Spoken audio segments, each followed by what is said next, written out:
ಕಡಿಮೆ ಸಿಬಿಲ್ ಸ್ಕೋರ್ ನಿಂದ ಸಾಲ ಕ್ರೆಡಿಟ್ ಕಾರ್ಡ್ ಅಪ್ಲಿಕೇಶನ್ ರಿಜೆಕ್ಟ್ ಆಗ್ತಾ ಇದೆಯಾ? ಇನ್ನು ಮುಂದೆ ಆಗಲ್ಲ. SBM Z ಕ್ರೆಡಿಟ್ ಕಾರ್ಡ್ ಬಳಸಿ ಈಸಿಯಾಗಿ ಕ್ರೆಡಿಟ್ ಸ್ಕೋರ್ ಅನ್ನ 750 ಗಿಂತ ಜಾಸ್ತಿ ಮಾಡ್ಕೋಬಹುದು. ಇದೊಂದು FD ಆಧಾರಿತ ಕಾರ್ಡ್. UPI ಬಳಸಿ ಕ್ರೆಡಿಟ್ ಕಾರ್ಡ್ ಬ್ಯಾಲೆನ್ಸ್ ಅನ್ನ ಖರ್ಚು ಮಾಡಬಹುದು. FD ಗೆ RBI ಗ್ಯಾರಂಟಿಯೊಂದಿಗೆ 7% ಇಂಟ್ರೆಸ್ಟ್ ಕೂಡ ಸಿಗುತ್ತೆ. 30 ದಿನದಲ್ಲೇ ಕ್ರೆಡಿಟ್ ಸ್ಕೋರ್ ನಲ್ಲಿ ಇಂಪ್ರೂವ್ಮೆಂಟ್ ಕೂಡ ನೋಡಬಹುದು. ಡಿಸ್ಕ್ರಿಪ್ಷನ್ ಹಾಗೂ ಪಿನ್ ಕಾಮೆಂಟ್ ನಲ್ಲಿರೋ ಲಿಂಕ್ ಮೂಲಕ Z ಆಪ್ ಡೌನ್ಲೋಡ್ ಮಾಡಿ. ಟ್ರಂಪ್ಗೆ ಭಾರಿ ಮುಖಭಂಗ. ಎದ್ದು ನಿಲ್ತು ಬ್ರಿಕ್ಸ್ ಕೂಟ. ಉಲ್ಟಾ ಆಯ್ತು ಅಧ್ಯಕ್ಷನ ಆಟ. ಬೇಕಿತ್ತ ಟ್ರಂಪ್?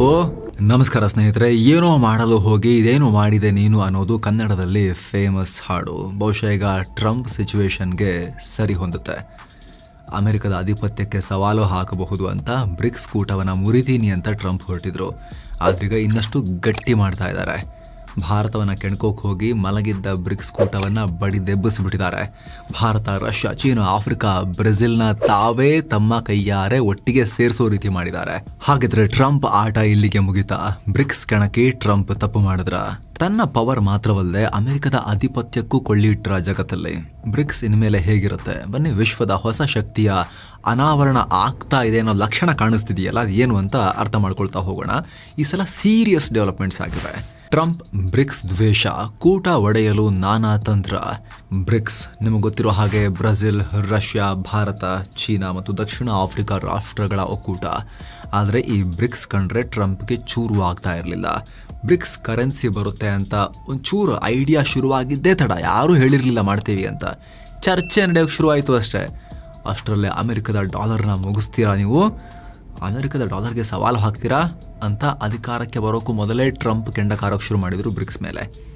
ಇನ್ಫ್ಯಾಕ್ಟ್ ಬ್ರಿಕ್ಸ್ ರಾಷ್ಟ್ರಗಳಿಗೆ ಅಷ್ಟೊಂದು ಆಸಕ್ತಿ ಇರಲಿಲ್ಲ, ಅವರೇನು ಹೇಳ್ಕೊಂಡಿರಲಿಲ್ಲ.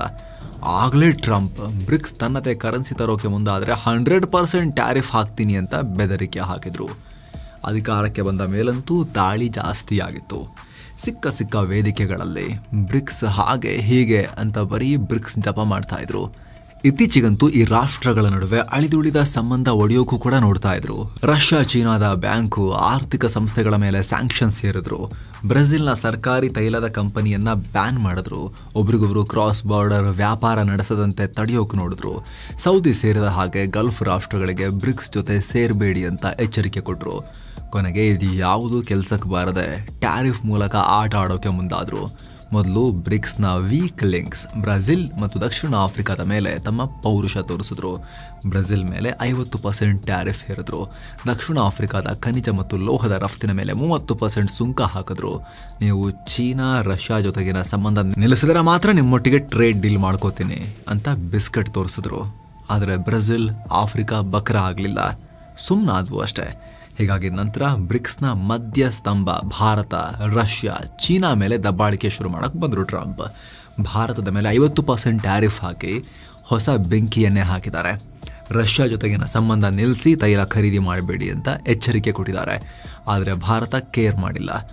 ಭಾರತಕ್ಕೆ ಬೆದರಿಕೆ ಹಾಕಿದ್ದೆ ತಡ ಇಡೀ ಬ್ರಿಕ್ಸ್ ಕೂಟ ದೊಡ್ಡ ಸಂಚಲನಕ್ಕೊಳಗಾಗಿದೆ. ನೋಡಿ, ಡೆವಲಪ್ಮೆಂಟ್ ಹೇಳ್ತಾ ಹೋಗ್ತೀವಿ, ನಿಮಗೆ ಅಚ್ಚರಿ ಆಗೋ ರೀತಿಯಲ್ಲಿ ಟ್ರಂಪ್ ಪ್ಲಾನ್ ಎಲ್ಲ ಉಲ್ಟಾ ಆಗ್ತಾ ಇದೆ. ಟ್ರಂಪ್ ಪ್ಲಾನ್ ಪಲ್ಟಿ ಸಿಡಿದೇಳ್ತು ಬ್ರಿಕ್ಸ್ ಕೂಟ.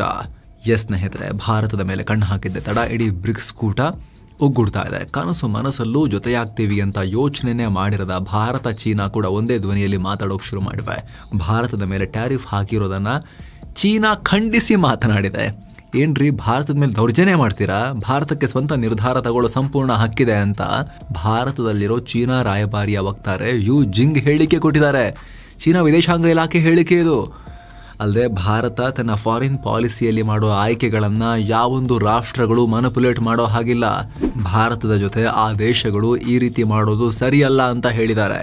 ಚೀನಾ ವಿದೇಶಾಂಗ ಇಲಾಖೆ ಅಮೆರಿಕ ಭಾರತದ ಮೇಲೆ ಟ್ಯಾರಿಫ್ ಹೇರಿರೋದನ್ನ ಇದು ಟ್ಯಾರಿಫ್ನ ದುರುಪಯೋಗ ಅಂತ ಕರೆದಿದೆ. ಟ್ರಂಪ್ ಧಮ್ಕಿಗೆ ಭಾರತ ಬಗ್ಗದೆ ಇರೋದನ್ನ ಚೀನಾ ಅಧಿಕಾರಿಗಳು ಅಪ್ರಿಶಿಯೇಟ್ ಮಾಡ್ತಿದ್ದಾರೆ. ತಂಟೆಕೋರರಿಗೆ ಇಂಚು ಕೊಟ್ರೆ ಕಿಲೋಮೀಟರ್ ಜಾಗ ನುಂಗ್ತಾರೆ ಅಂತ ಭಾರತ ಬಹಳ ಒಳ್ಳೆ ಕೆಲಸ ಮಾಡಿದೆ ಅಂತ ಭಾರತದಲ್ಲಿರೋ ಚೀನಾ ರಾಯಭಾರಿ ಶು ಫೆಹಾಂಗ್ ಕೂಡ ಹೇಳಿಕೆ ಕೊಟ್ಟಿದ್ದಾರೆ. ಇತ್ತ ಭಾರತ ಕೂಡ ಚೀನಾ ಬಗ್ಗೆ ಪಾಸಿಟಿವ್ ಆಗಿ ರಿಯಾಕ್ಟ್ ಮಾಡಿದೆ. 7 ವರ್ಷಗಳಲ್ಲಿ ಇದೇ ಮೊದಲ ಬಾರಿಗೆ PM ನರೇಂದ್ರ ಮೋದಿ ಚೀನಾಗೆ ಹಾರ್ತಾ ಇದ್ದಾರೆ. ಆಗಸ್ಟ್ ಎಂಡ್ ನಲ್ಲಿ ಮೋದಿ ಚೀನಾದಲ್ಲಿ ಇರ್ತಾರೆ. ಅಲ್ಲಿ SCO ಸಮ್ಮಿಟ್ ನಲ್ಲಿ ಭಾಗಿಯಾಗಿ ಶಿ ಜಿನ್ಪಿಂಗ್ ರನ್ನ ಕೂಡ ಮೀಟ್ ಆಗ್ತಾರೆ.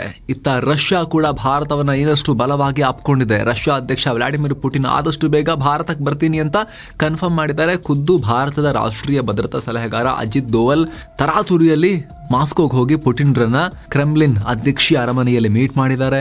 ಪುಟಿನ್ ಖುದ್ದು ಬಂದು ನಮ್ಮ NSA ವೆಲ್ಕಮ್ ಮಾಡಿ ಶೇಕ್ ಹ್ಯಾಂಡ್ ಮಾಡಿ ಮಾತಾಡಿಸಿ ಕಳಿಸಿದ್ದಾರೆ. ಭಾರತಕ್ಕೆ ಬರೋದನ್ನ ಕನ್ಫರ್ಮ್ ಮಾಡಿದ್ದಾರೆ. ಡೇಟ್ ಕೂಡ ಫೈನಲ್ ಆಗಿದೆ ಅಂತ ದೋವಲ್ ಹೇಳಿದ್ದಾರೆ, ಬಟ್ ಇನ್ನು ಅದನ್ನ ಪಬ್ಲಿಕ್ ಮಾಡಿಲ್ಲ. ಈ ಬೆಳವಣಿಗೆ ಬೆನ್ನಲ್ಲೇ PM ಮೋದಿ ಮತ್ತು ಪುಟಿನ್ ಫೋನ್ ಕಾಲ್ ನಲ್ಲೂ ಕೂಡ ಮಾತಾಡಿದ್ದಾರೆ. ಈ ವಿಡಿಯೋ ರೆಕಾರ್ಡ್ ಮಾಡೋ ಟೈಮ್ ನಲ್ಲಿ ಬಂದಿರೋ ಅಪ್ಡೇಟ್ ಇದು ಸ್ನೇಹಿತರೆ, ಜಸ್ಟ್ ಈಗ ಬಂದಿರೋ ಅಪ್ಡೇಟ್. PM ನರೇಂದ್ರ ಮೋದಿ ಮತ್ತು ವ್ಲಾಡಿಮಿರ್ ಪುಟಿನ್ ಫೋನ್ ಕಾಲ್ ನಲ್ಲೂ ಕೂಡ ಮಾತಾಡಿ ನಾವು ಚೆನ್ನಾಗಿರೋಣ ಅಂತ ಹೇಳ್ಕೊಂಡಿದ್ದಾರೆ, ಬೇಗ ಮೀಟ್ ಆಗೋಣ ಅಂತ ಕೂಡ ಹೇಳಿದ್ದಾರೆ. ಅತ್ತ ಬ್ರೆಜಿಲ್ ಅಧ್ಯಕ್ಷ ಲೂಯಿಸ್ ಇನಾಸಿಯೋ ಲುಲಾ ಡ ಸಿಲ್ವಾ ಕೂಡ ಮೋದಿಗೆ ಫೋನ್ ಮಾಡಿ ಬೆಂಬಲ ಸೂಚಿಸಿದ್ದಾರೆ. ಆ ಟ್ರಂಪ್ ಏನಾದರೂ ಮಾಡ್ಕೊಳ್ಳಿ, ನಾವು ಚೆನ್ನಾಗಿರೋಣ ಅಂತ ಹೇಳಿದ್ದಾರೆ. ಅಲ್ಲದೆ ಮೋದಿ ಜೊತೆಗೆ ಮಾತನಾಡೋಕ್ಕೂ ಮೊದಲು ಅಧ್ಯಕ್ಷ ಲುಲ್ಲಾ ಚೀನಾ ಅಧ್ಯಕ್ಷ ಶಿ ಜಿನ್ಪಿಂಗ್ ಜೊತೆಗೂ ಫೋನ್ ಕಾಲ್ ನಲ್ಲಿ ಮಾತಾಡಿದ್ರು. ಅಮೆರಿಕ ಟ್ಯಾರಿಫ್ ಕ್ರಮಕ್ಕೆ ಬ್ರಿಕ್ಸ್ ರಾಷ್ಟ್ರಗಳು ಒಟ್ಟಾಗಿ ಜಂಟಿ ಪ್ರತಿಕ್ರಿಯೆ ಕೊಡಬೇಕು ಅಂತ ಮಾತಾಡಿದ್ದಾರೆ. ಹೀಗೆ ಯಾವ ಬ್ರಿಕ್ಸ್ ಒಟ್ಟಾಗಬಾರದು, ಆ ಇಟ್ಟಿಗೆಗಳನ್ನ ಕಿತ್ತು ಆ ಬ್ರಿಕ್ಸ್ ಅನ್ನ ಉದುರಿಸಿ ಬೀಳಿಸಬೇಕು ಅಂತ ಟ್ರಂಪ್ ಹಲ್ಲು ಕಡಿತಾ ಇದ್ರು. ಅದೇ ಬ್ರಿಕ್ಸ್ ಕಬ್ಬಿಣದ ಬ್ರಿಕ್ಸ್ ಆಗಿ, ಕಬ್ಬಿಣದ ಇಟ್ಟಿಗೆ ಆಗಿ ಟ್ರಂಪ್ ಹಲ್ಲು ಪುಡಿ ಆಗೋ ರೀತಿ ಮಾಡ್ತಾ ಇದೆ. ಈಗ ಹಲವು ವರ್ಷಗಳಿಂದ ಮಲಗಿದ್ದ ಕೂಟವನ್ನ ಸಿಡಿದೇಳುವಂತೆ ಮಾಡಿದ್ದಾರೆ ಕೆಲವೇ ಗಂಟೆಗಳಲ್ಲಿ ಡೊನಾಲ್ಡ್ ಟ್ರಂಪ್. ಎಷ್ಟರ ಮಟ್ಟಿಗೆ ಅಂದ್ರೆ ಅಮೆರಿಕನ್ ಮಾಧ್ಯಮಗಳು ಕೂಡ ಏನ್ ಮಾಡ್ಬಿಟ್ರಿ ಟ್ರಂಪ್ ಅಂತ ಕ್ಯಾಕರಿಸಿ ಉಗಿತಾ ಇದಾವೆ. ಆದ್ರೆ ಜಗತ್ತಿನ ದೊಡ್ಡಣ್ಣ ಅಂತ ಮೆರೆಯೋ ಟ್ರಂಪ್ ಯಾವ ಸೀಮೆ ದೊಡ್ಡಣ್ಣ? ಈ ದೇಶಗಳಲ್ಲಿ ಗೃಹ ಸಚಿವ ಇರ್ತಾರಲ್ಲ, home minister, home minister. Trump ತಮ್ಮನ್ ತಾವು ಗ್ರಹ ಸಚಿವ ಅಂತ ಅನ್ಕೊಂಡ್ಬಿಟ್ಟಿದ್ದಾರೆ. ಗ್ರಹ, ಪ್ಲಾನೆಟ್, ಭೂಮಿಗೆ ಒಂಥರ ಮಿನಿಸ್ಟರ್ ಅಂತ ಅನ್ಕೊಂಡ್ಬಿಟ್ಟಿದ್ದಾರೆ ಟ್ರಂಪ್. ಅವರಿಗೆ ಈ ಬ್ರಿಕ್ಸ್ ಬಗ್ಗೆ ಇಷ್ಟೊಂದು ಭಯ ಯಾಕೆ? ಇದು ಅರ್ಥ ಆಗಬೇಕು ಅಂತ ಹೇಳಿದ್ರೆ ಬ್ರಿಕ್ಸ್ ಶಕ್ತಿ ಬಗ್ಗೆ ನಾವು ಅರ್ಥ ಮಾಡ್ಕೋಬೇಕು. ಬಲಿಷ್ಠ ಬ್ರಿಕ್ಸ್ ಸ್ನೇಹಿತರೆ, ಬ್ರಿಕ್ಸ್ ಸಣ್ಣ ಪುಟ್ಟ ಕೂಟ ಅಲ್ಲ. ವರ್ಲ್ಡ್ ಪಾಪ್ಯುಲೇಷನ್ ಅಲ್ಲಿ 46% ಪಾಲನ್ನ ಹೊಂದಿದೆ. ಜಾಗತಿಕ GDP ಇವ್ರ ಪಾಲು 39% ಇದೆ. ಭೂಮಿಯ ಒಟ್ಟು ಭೂಭಾಗದಲ್ಲಿ 25% ಭೂಭಾಗ ಈ ರಾಷ್ಟ್ರಗಳು ಬರ್ತವೆ. ಜಗತ್ತಿನ 30% ತೈಲ ಉತ್ಪಾದನೆ ಇವರದೇ ಇದೆ. ಜಗತ್ತಿನ ಒಟ್ಟು ಹೂಡಿಕೆಯಲ್ಲಿ 19% ಹೂಡಿಕೆ ಈ ರಾಷ್ಟ್ರಗಳಿಗೆ ಹರಿದು ಬರುತ್ತೆ. ಆದರೆ ಅಮೆರಿಕ ಮತ್ತು ಅಮೆರಿಕದ ಅಧ್ಯಕ್ಷರು ಹೆದರ್ತಿರೋದಕ್ಕೆ ದೊಡ್ಡ ಕಾರಣ ಬ್ರಿಕ್ಸ್ ನ ಬೆಳವಣಿಗೆ. 2009ರಲ್ಲಿ ಜಗತ್ತಿನ GDPಯಲ್ಲಿ ಈ ರಾಷ್ಟ್ರಗಳ ಪಾಲು 23.7% ಇತ್ತು. ಆದರೆ 2024ರ ವೇಳೆಗೆ ಈಗ 36.8%ಗೆ ಏರಿಕೆಯಾಗಿದೆ. 2030ರ ವೇಳೆಗೆ ಬ್ರಿಕ್ಸ್ ರಾಷ್ಟ್ರಗಳು ಜಾಗತಿಕ GDP ಆಲ್ಮೋಸ್ಟ್ ಅರ್ಧದಷ್ಟು ಪಾಲನ್ನ ಹೊಂದವೆ. ಹಾಗೆ 2009ರಲ್ಲಿ ಬ್ರಿಕ್ಸ್ ನ ಒಟ್ಟಾರೆ GDP $9,611 ಬಿಲಿಯನ್ ಇತ್ತು. ಇದು 2024ರ ವೇಳೆಗೆ $72,183 ಬಿಲಿಯನ್ ಗೆ ರೀಚ್ ಆಗಿದೆ. 2030ರ ವೇಳೆಗೆ ಬ್ರಿಕ್ಸ್ ಒಕ್ಕೂಟದ ಒಟ್ಟಾರೆ GDP $1,10,979 ಬಿಲಿಯನ್ ಗೆ ರೀಚ್ ಆಗಬಹುದು ಅಂತ IMF ಅಂದಾಜು ಮಾಡಿದೆ. ಅಲ್ಲದೆ ಜನಸಂಖ್ಯೆ, ಯುವ ಶಕ್ತಿಯ ವಿಚಾರದಲ್ಲೂ ಕೂಡ ಬ್ರಿಕ್ಸ್ ಹಿಂದೆ ಬಿದ್ದಿಲ್ಲ. ಜಾಗತಿಕ ಜನಸಂಖ್ಯೆಯಲ್ಲಿ ಬ್ರಿಕ್ಸ್ ರಾಷ್ಟ್ರಗಳು 42% ಪಾಲನ್ನ ಹೊಂದಿವೆ. ಜನಸಂಖ್ಯೆಯಲ್ಲಿ ಜಗತ್ತಿನ ಟಾಪ್ 2 ರಾಷ್ಟ್ರಗಳು ಭಾರತ ಮತ್ತು ಚೀನಾ ಈ ಒಕ್ಕೂಟದಲ್ಲೇ ಇವೆ. ಕಾರ್ಮಿಕ ಶಕ್ತಿ, ತಂತ್ರಜ್ಞಾನ, ವರ್ಕ್ ಫೋರ್ಸ್ ಎಲ್ಲ ವಿಚಾರದಲ್ಲೂ ಈ ಗುಂಪು ಸೂಪರ್ ಸಾಲಿಡ್. ಸೊ ಈ ಕೂಟ ತಮ್ಮ ಒಳಗಿರೋ ಸಣ್ಣ ಪುಟ್ಟ ವೈಮನಸ್ಸುಗಳನ್ನು, ಗಡಿ ವಿಚಾರಗಳನ್ನು, ಕಿರಿಕಿರಿ ಚಿಟಿಪಿಟಿ ಎಲ್ಲ ಬಿಟ್ಟು ಒಂದಾದರೆ ಅಮೆರಿಕದ ಮೊನೊಪಲಿಗೆ ಕಂಟಕ ಒಡ್ಡೋದ್ರಲ್ಲಿ ಯಾವುದೇ ಡೌಟ್ ಇಲ್ಲ. ಅದು ಟ್ರಂಪ್ಗೆ ಹೊಟ್ಟೆಲಾಗ್ತಿರೋ ಸಂಕಟ. ಈ ಒಕ್ಕೂಟದಲ್ಲಿನ ದೊಡ್ಡ ಜಾಗತಿಕ ಎಕ್ಸ್ಪೋರ್ಟರ್ ಅಂದರೆ ಚೀನಾ ಜಾಗತಿಕವಾಗಿ ಸುಮಾರು $3.6 ಟ್ರಿಲಿಯನ್ ಮೌಲ್ಯದ ವಸ್ತುಗಳನ್ನು ರಫ್ತು ಮಾಡಿ ಎಲೆಕ್ಟ್ರಾನಿಕ್ಸ್, ಮಷಿನರಿ, ಟೆಕ್ಸ್ಟೈಲ್ಸ್, ಪ್ಲಾಸ್ಟಿಕ್ ರಫ್ತಿನ ಮೇಲೆ ಕಂಟ್ರೋಲ್ ಇಟ್ಕೊಂಡಿದೆ. ಇನ್ನು ಎರಡನೇ ಅತಿ ದೊಡ್ಡ ಆರ್ಥಿಕತೆ ಅಂದರೆ ಈ ಗುಂಪಲ್ಲಿರೋ ಎರಡನೇ ಅತಿ ದೊಡ್ಡ ಆರ್ಥಿಕತೆ ಭಾರತ. ಸುಮಾರು $770 ಬಿಲಿಯನ್ ಮೌಲ್ಯದ ವಸ್ತುಗಳನ್ನು ರಫ್ತು ಮಾಡ್ತಿದೆ. IT, software, business outsourcing, pharma ಇಂತಹ ಕೀ ಸರ್ವಿಸಸ್ ಅಲ್ಲಿ ಭಾರತ ಬೆಳೀತಾ ಇದೆ. ಹೆಚ್ಚೆಚ್ಚು ಎಕ್ಸ್ಪೋರ್ಟ್ ಮಾಡ್ತಿದೆ. ಡಿಫೆನ್ಸ್ ಎಕ್ಸ್ಪೋರ್ಟ್ಸ್ನಲ್ಲೂ ಕೂಡ ನಾವೀಗ ಪ್ರಗತಿಯನ್ನು ಕಾಣ್ತಾ ಇದ್ದೀವಿ. ಹಾಗೆ ರಷ್ಯಾ, ಬ್ರೆಜಿಲ್, ಸೌತ್ ಆಫ್ರಿಕಾದಂಥ ರಾಷ್ಟ್ರಗಳು ಕೂಡ ತಮ್ಮ ಉತ್ಪಾದನಾ ಕ್ಷೇತ್ರದ ಕಡೆಗೆ ಹೆಚ್ಚು ಗಮನ ಕೊಡ್ತಿವೆ. ಅದರಲ್ಲೂ ಈ ಗುಂಪಿಗೆ UAE, ಇರಾನ್ನಂಥ ತೈಲ ಸಂಪದ್ಭರಿತ ರಾಷ್ಟ್ರಗಳು ಸೇರಿರೋದು ಇದರ ಶಕ್ತಿಯನ್ನು ಇನ್ನಷ್ಟು ಹೆಚ್ಚು ಮಾಡ್ತಿದೆ.